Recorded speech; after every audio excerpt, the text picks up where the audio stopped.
you, Mr. Adiwe, for being here with us today to share your take on the African youth. Before tapping into your knowledge and experience, which I certainly can't wait to tap into, we're gonna allow you introduce yourself.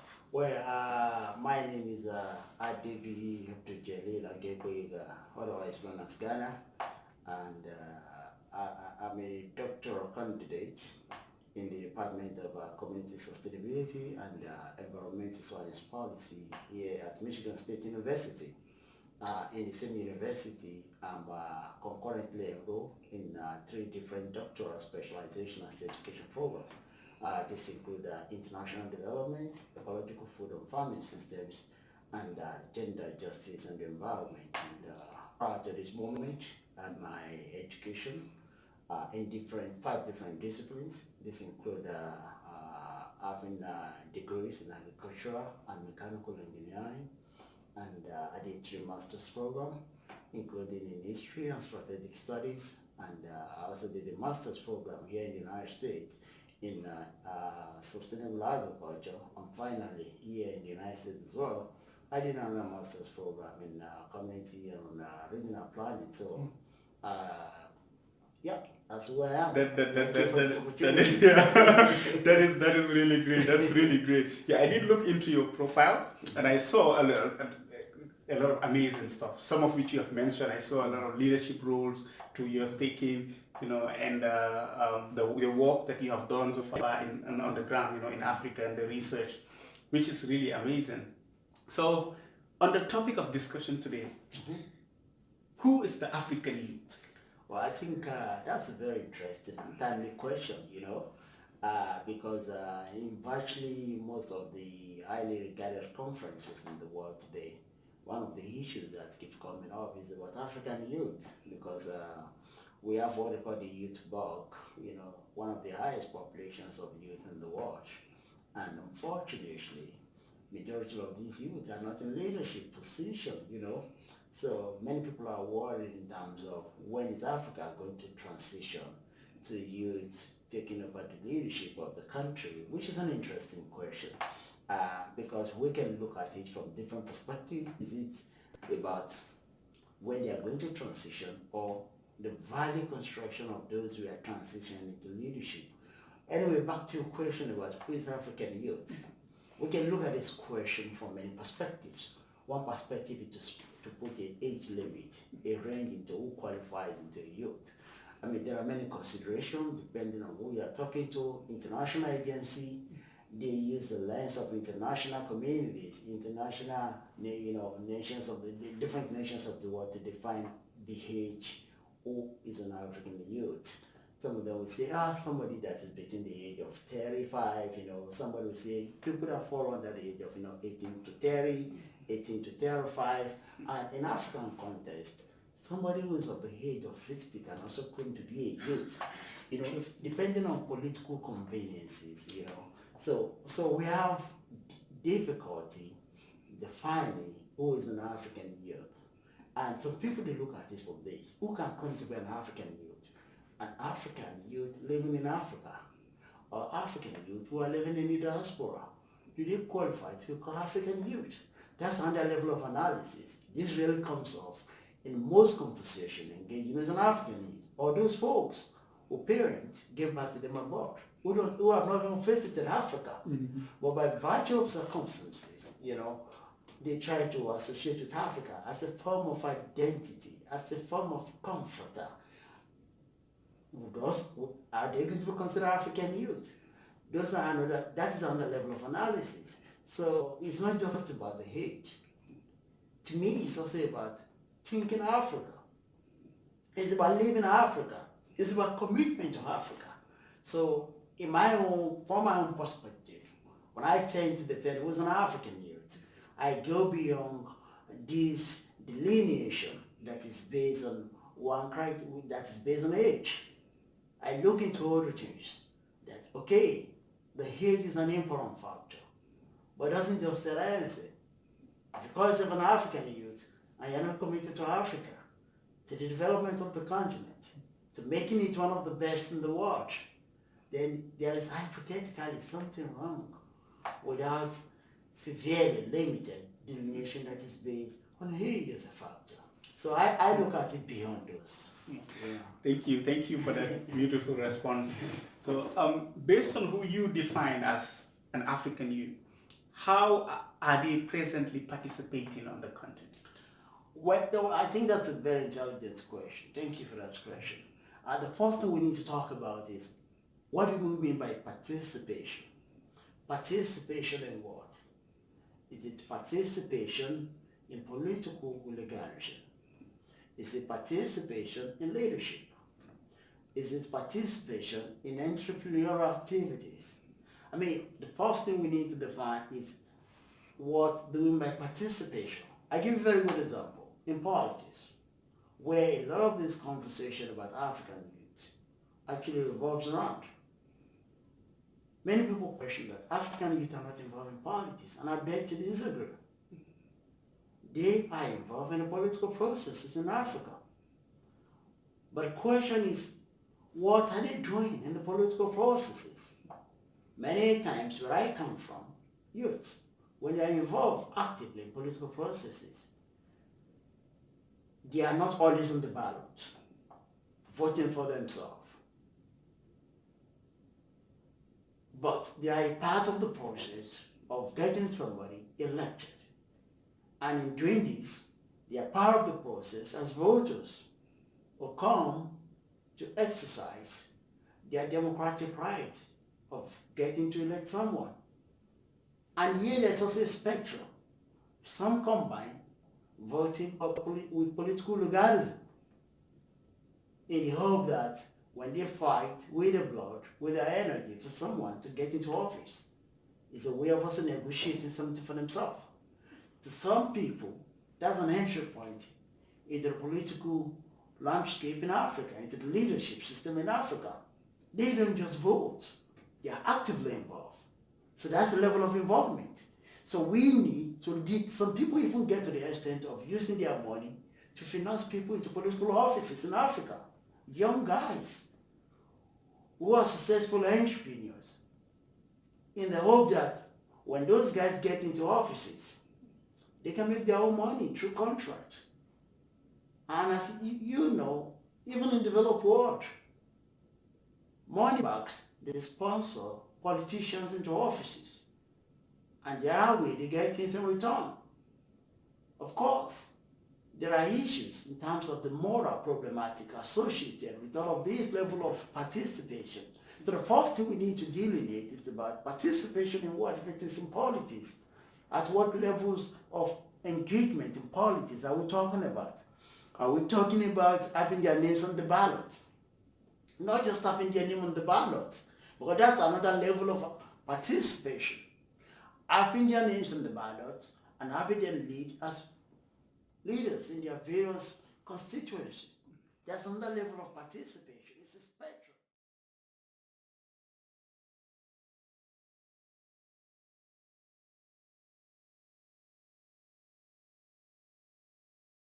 Thank you for that great response. So for me, I believe that in doing anything, the most important thing is the motivation, what drives one to do it. And that's what determines how far you go with it, how much failures you're willing to take and still keep moving on. So in that case, what is the motivation of the African youth? Thank you so much. That was an intelligent question. I mean, when we look at the word motivation, we can look at it from the external and the internal perspective. The external perspective is that Africa, there is what they call the internet revolution. Everywhere is a global village. Youth in Africa, they are very, very inquisitive. They want to know what is happening in the United States. They want to know what is happening in Europe. They want to know what is happening in Asia. What are their counterparts doing? Because they want to be left behind. For example, when the young man in France became the president or the prime minister of France, when Macron emerged as the leader of the country, African youth follow up with the narratives. They want to do the same thing on the continent. And we saw what happened in Zimbabwe. The young man in his 40s, or he's just crossing to 40s, emerged as the president of the country. Why? African youth wants to be involved. They want to change the narrative. If you hear about those guys doing groundbreaking research in Asia, they look at the age. They say, oh, we can do better. And that's why many of them will leave their continent to go look for education in the best of places in the world, even when they don't have the resources. They just believe in this spirit. We can make it happen. It can happen regardless of their economic circumstances. And they've been changing narratives all this while. So that's an important part of the drive. And there is that internal part of the drive. And when you come to the internal part of the drive, you look at some issues like the economic situations in Africa. The youth are not happy. They are not happy, satisfied. They are dissatisfied with what's happening in their various countries. They want to change the narrative. They want to be associated with the generation that transform how Africa is perceived worldwide as a begging continent. They don't like those attributes because Africa is a place of pride. People don't like to be looked down upon in Africa. So wanting to change the narrative because they know their resources, that in terms of intellectual giftedness, they rank and compete with peers across the world. But that is not translating to development in different African countries. So they want to change that narrative by placing Africa on the map of developed nation. So that motivation is part of it, and pride is part of it. And pride can be positive, it can be negative. But I'm talking about positive pride. That pride that drives people to be successful. That pride that drives people to be change agent. You know, when people are dissatisfied with the status quo and they see it as an insult, as a negative to how they are looked, to their image in the world, they see it as having a negative implication on their social capital. There will be that internal revolt to change the circumstances associated with that. That's what I call positive pride. The pride that when people look back, they'll be able to say, we made it happen. We changed the narrative. We placed Africa on the map as one of the developed countries in the world. And that is one of the internal factors driving African youth. They want to make a statement that it can happen with effort incubated by African youth, with effort not by African youth to realization. And that, I think, is the most powerful factor driving the heart of African youth to change the narrative about what Africa looks and is perceived to be in the world. Thank you very much. So I think we all can note that, the single most powerful drive, why African youths do what they do. I think we can all, learn from that definitely. So it was what comes from what we think. Exactly. The internal part of it. Exactly. And taking note of what you mentioned too, which was what the positive pride. Yeah. So these are very significant things that you noted. So recently, we've been seeing a lot of programs, really youth empowerment programs, both on the continent and outside of the continent, and a lot of force to try to focus on the youth. So what is your take on the notion that the focusing on the youth of Africa will lead to a very massive change? Oh, thank you so much. I won't say, the way I look at this question is this, because there's what we call the population, the youth bug, meaning that there's this mass of unemployed youth in Africa who are underliving their potentials. They're living far, far beyond their potentials. It's a two-way thing.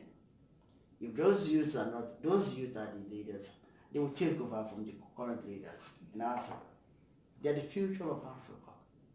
So when there's a massive investment on this youth, it's an investment in the future of Africa.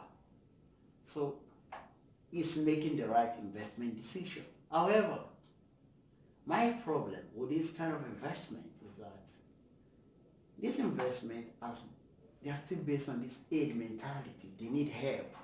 We need to help them. We need to provide them the money. They are not investments that are based on emancipatory thinking. They are not investments that are actually based on what I would call good and intended motivation to see Africa go beyond its present underdevelopment predicament.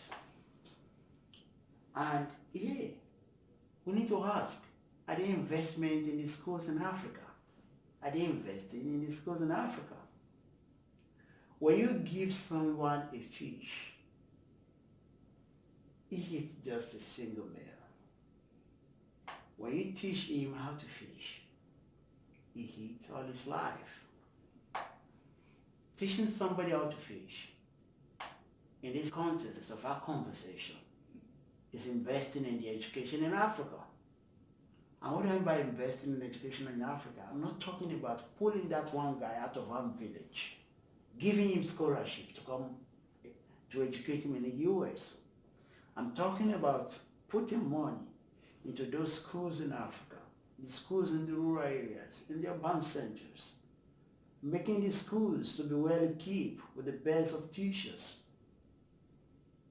making the schools well equipped with the best of learning materials, making the schools to be well equipped with libraries of international standards. Not until we do that we are actually investing in African youth. Because why? It's not just about one youth. We are investing in the totality of people that will go through quality education. And you know, we are in the knowledge economy. Knowledge rules the world.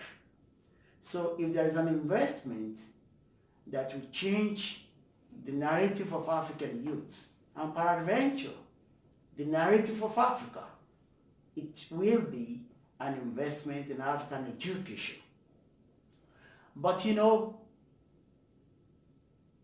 the political economy of developed world and underdeveloped, the agenda to underdevelop developing country is that they know the solution, the emancipation lies in African education, doing what it should do to prepare Africa as a continent for that transition to development. They don't sponsor, they don't commit into it. Doing that, nobody does that.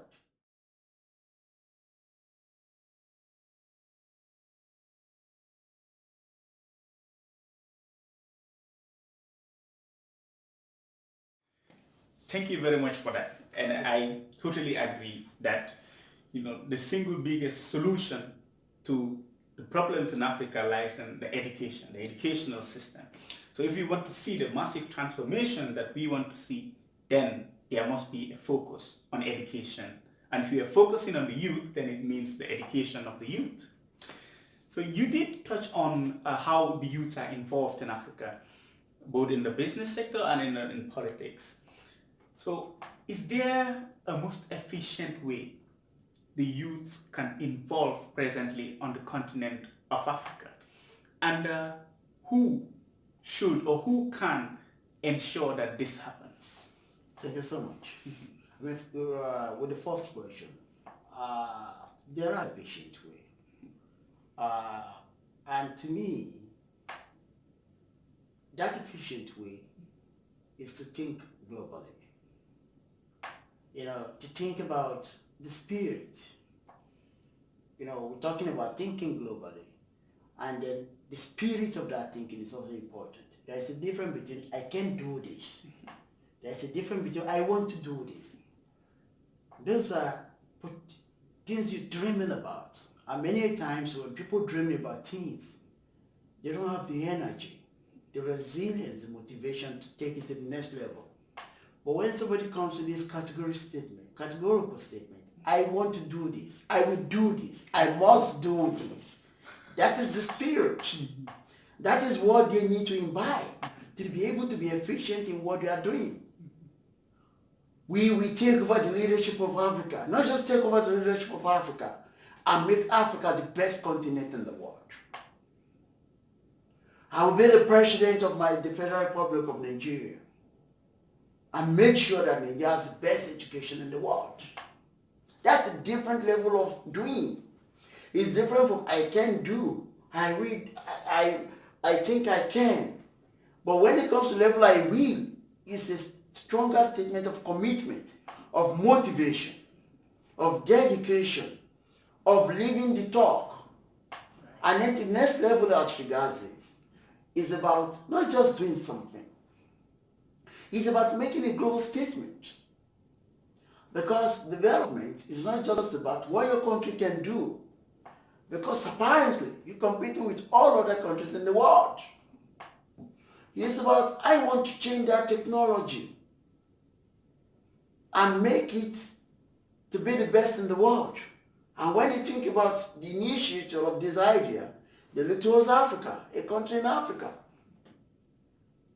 It's about, I want to do this and make Africa the point of attraction in the world. It's about, oh, Bill Gates is said to be the richest guy in the world because he did this, he did that. And when people think about Bill Gates, they think about the United States of America. That in itself, it has huge, humongous economic significance. It's about, I want to be another Bill Gates, not just a Bill Gates. Somebody who turns around things from being a native of Africa. And people look back, where is that happening? In Africa. So it's about that determination to do things innovatively and at the same time, innovatively with global level signification. That is the spirit we need to have as African youth to do things differently and efficiently. So what's the second question again? The second question is who should ensure or who can or who should ensure that this effective participation exists? African youth themselves. African youth themselves. Right. Yeah, because it's about the power question. It's about the power question. Change in itself needs commitment. If you want to be the beneficiary of a change process, you need to be involved in the process. Those who are involved in the process will be the beneficiaries. So if the African youth are not involved in this process, they are the losers. So they got to be involved in it. Thank you very much for that. So we have heard it. Let's turn I can do this to I must do this. Exactly. And if the change has to happen, then the African youth must make sure that it happens. So it lies in the hands of what the African youth. Exactly. It has to be